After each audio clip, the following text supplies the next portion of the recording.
Heidi-ho neighbors, Rado Goji here, and I humbly welcome you to an LP that I know some of you have been waiting for because I know you personally and you said that you've been waiting for this for a while.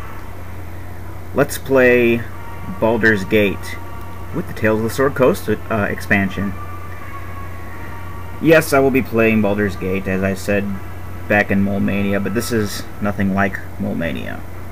Now, before we start the game, I'm going to talk a bit about character creation. Doesn't that sound exciting?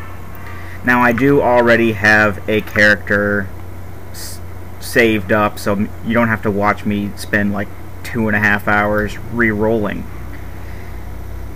But I'll just import the character later, but I want to show you how character generation works. The game runs on Advanced Dungeons & Dragons 2nd edition rules, so we're going to be making a character based on those rules. Also, I do want to point out that on my practice file I am using a walkthrough and FAQ. I have beaten this game before, but I do want to get all of the side quests and, you know, all the extra little diddly bits just laying around, like the neat stuff. I want to be able to get those and show you where they are. I forget what the name of the guy who has the FAQ up. I forget what his name is, but I will put it up in an annotation and whatnot.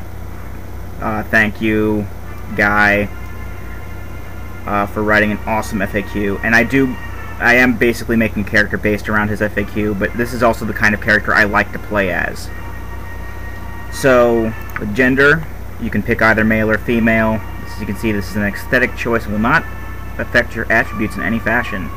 So we're going to be a male, because I'm a guy. And then we get to pick our appearance. I picked this guy. Race, we got human, elf, half-elf, gnome, halfling, and dwarf. I'm not using any mods, so we can't play as half-orc or anything like that. I'm also using the latest patch, as well as kind of a mod thing that basically just helps the graphics not suck. I think I did explain this a little bit in my Mole-Mania walkthrough at some point. But for some weird reason with Vista, I think... No, that's not with Vista. It's actually with my graphics card. I have an NVIDIA 8 series graphics card, which aren't overly fantastic. And for some reason on Baldur's Gate, it does tend to mess with the graphics a little bit. So a lot of sprites and things would have like black boxes around them, and like every other frame of animation would be gone or something like that, and it would basically not look good at all. So I do have like a little patch I found on the internet that gets rid of those black boxes altogether.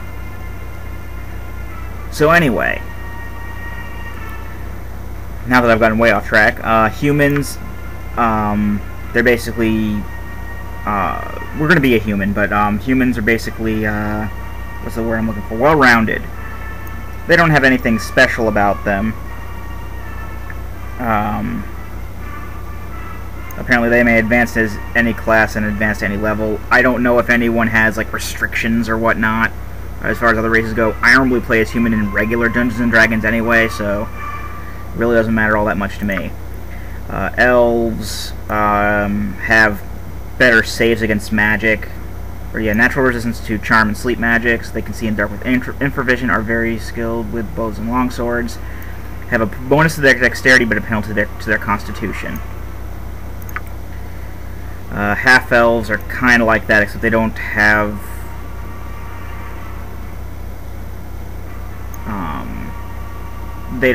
the same kind of I mean, they have the same kind of resistances, but they don't have, you know, bonuses or penalties to their scores. Gnomes, I really don't know what to say about gnomes. Let's see what they do. What they have? They have bonus to intelligence scores and penalty to wisdom. They have improvision and they have magic resistance. Halflings, I know, have a bonus to dexterity and penalty to strength. They have limited improvision. Naturally skilled with slings as weapons, apparently. And dwarves have a bonus to Constitution, I believe, but a penalty to Dexterity. No, penalty to Charisma and Dexterity. And they have Infravision, but we're going to be human. I'm just saying all this stuff just in case you really want to... Bug on my screen. In case you really want to go as any of them. So we're going to be a human. Classes, we got fighters, which are basically melee combat people who can fully specialize in weapons. No other class can do that. Rangers are kind of like fighters, only they also have stealth and can cast druidic spells. Paladins can cast priest spells, and they have the ability to turn undead like most priests can. Clerics are your general priest class. They have curative magics. For the most part, they do have some offensive spells, but not a lot, and they can't use certain weapons. Druids are kind of like clerics, except they are a little more restricted in the weapons and armor they can use. Druids do really have some really good abilities and stuff at much higher levels, but since we're playing... This has a quite low level cap. We can only get up to like level 7 or 8, so being a druid isn't going to be overly fantastic at this moment. I will be going on to Baldur's Gate 2 with this character, but that's besides the point. Mages cast mainly offensive spells, although they do have some defensive spells for themselves and party members. They're physically the weakest, and they can't use many weapons at all. They're mainly for the casting. Thieves have special thief skills like picking locks, finding and disabling traps, that sort of thing. Bards are kind of like master of all, or jack of all trades, master of none. They're fairly decent with weaponry. They have huge bonuses to lore, actually, and they can use curative and offensive spells, although not to the extent that clerics and mages can, respectively. Multi-class, we cannot do that because only non-humans can multi-class. Humans can dual-class later on, but they basically stop where they are at that particular class, and then start leveling up another class. Once they reach this, once their secondary class reaches the same as their primary, they'll get skills from their primary class, but then they'll just keep going in the secondary and never level up primary again. Multi-classing is you take on more than one class from the get-go, and you level them both up simultaneously. Although, because of the experience cap, if you pick a multi-class character, you won't be able to get nearly as far in progressing in a multi-class character as you would with a single class. And humans can't multi-class anyway, so we're not even going to bother with that. Specialist mages basically work in a particular field of magic.